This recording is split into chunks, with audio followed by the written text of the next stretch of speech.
Have you ever just felt like modern life is a little too loud? Like you're experiencing the world on a totally different frequency than everyone around you. If that sounds familiar, then you've come to the right place. We're going to talk about this idea of the 4K brain and why feeling everything so deeply isn't some kind of flaw. It's actually a built-in biological trait. Okay, let me paint you a picture. You're sitting in a busy cafe, right? Your friend is chatting away, totally relaxed, but you're having trouble focusing. Because you can hear the low hum of the drink fridge. You can't ignore that one light that keeps flickering in the corner, and you can almost physically feel the awkward tension from the couple sitting at the table behind you. Sound familiar? Yeah, I thought so. So what is going on there? Well, let's use a little metaphor. Think of most brains as streaming life in standard definition. They're pretty good at automatically filtering out all the background noise and visual static. But a 4K brain, it doesn't really have that filter. It's taking in everything at once. Every little detail, all the environmental data, the emotional subtext. You're getting a full, high-definition experience of reality all the time. Now, 4K brain is a great way to think about it. But this isn't just some personality quirk. Nope, there's real science behind this. It's a genuine biological trait that's literally hardwired into your nervous system. And if you've been feeling like you're the only one who's like this, let me tell you, you are so not alone. Researchers have found that this trait shows up in about 15 to 20% of the population. That's up to 1 in every 5 people. It's a significant group, not some rare anomaly. Okay, so the official scientific term for this 4K brain is sensory processing sensitivity, or SPS for short. It's a term that researchers like Dr. Elaine Aron came up with, and it basically describes a nervous system that's just built to process information, whether it's physical stuff, social cues, or emotions, on a way, way deeper level than most folks. And here's the catch. Running your brain in 4K, 24/7, well, it has a cost. Processing all that extra data, every single sight and sound and subtle feeling, it takes a massive amount of energy. It's exactly why you might feel totally wiped out after doing something that other people seem to just breeze through. And get this high-def processing isn't just about loud noises or bright lights. It goes so much deeper, into that super complex social layer of our lives. What we're talking about here is you're not just hearing the words someone says. You're also picking up on the tiny, split-second micro-expressions on their face. You notice that subtle shift in their tone of voice. You're dialed into what isn't being said. You can walk into a room and instantly feel the emotional vibe or attention that no one else has even picked up on yet. So what's going on in the brain? Well, a lot of this is linked to highly active mirror neurons.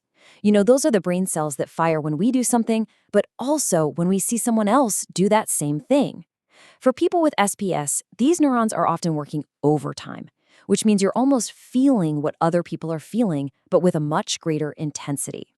From an evolutionary perspective, this was a huge superpower, right? The tribe needed the person who could notice the subtle shift in the winds that meant a storm was coming, or the tiny hesitation in a stranger's eyes.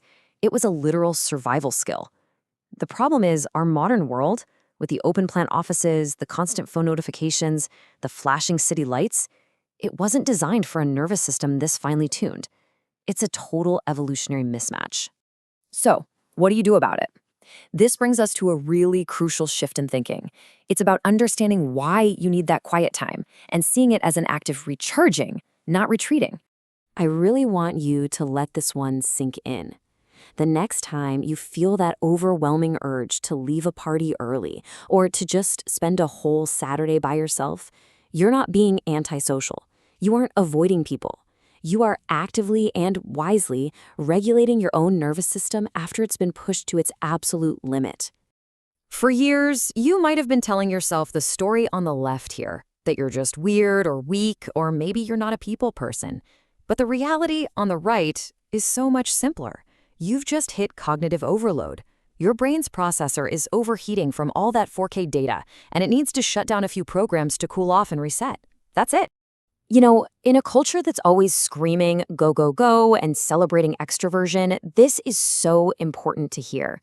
Needing quiet time isn't a weird habit. It's not a personal failing. It is a non-negotiable, absolutely essential part of how you function at your best. Okay, so this brings us to the final and honestly the most empowering part. How do you actually thrive in a world that wasn't really built for you? The secret isn't trying to downgrade your brain. It's about consciously adapting your life to support it. So here are 4 key ways to do that. First, just acknowledge your needs. That recovery time isn't selfish, it's self-care. Second, learn to set boundaries. It is more than okay to say no to things when you know your battery is running low.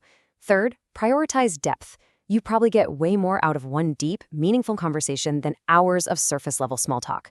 And last, and this is the big one, embrace your strengths. This sensitivity is the source of incredible empathy, creativity, and insight. It's a gift. If you take away just one thing, let it be this. You cannot and you should not try to force your brain to be something that it isn't. The goal is not to learn how to run in standard definition. The goal is to honor how you're wired and build a life that's actually a good fit for the incredible, high-definition way you experience the world. So I'll just leave you with this question to think about. Now that you know all this, what's one thing you can do, maybe even this week, to better protect and recharge your own 4K brain? Thanks for sticking with me. Go take care of yourself.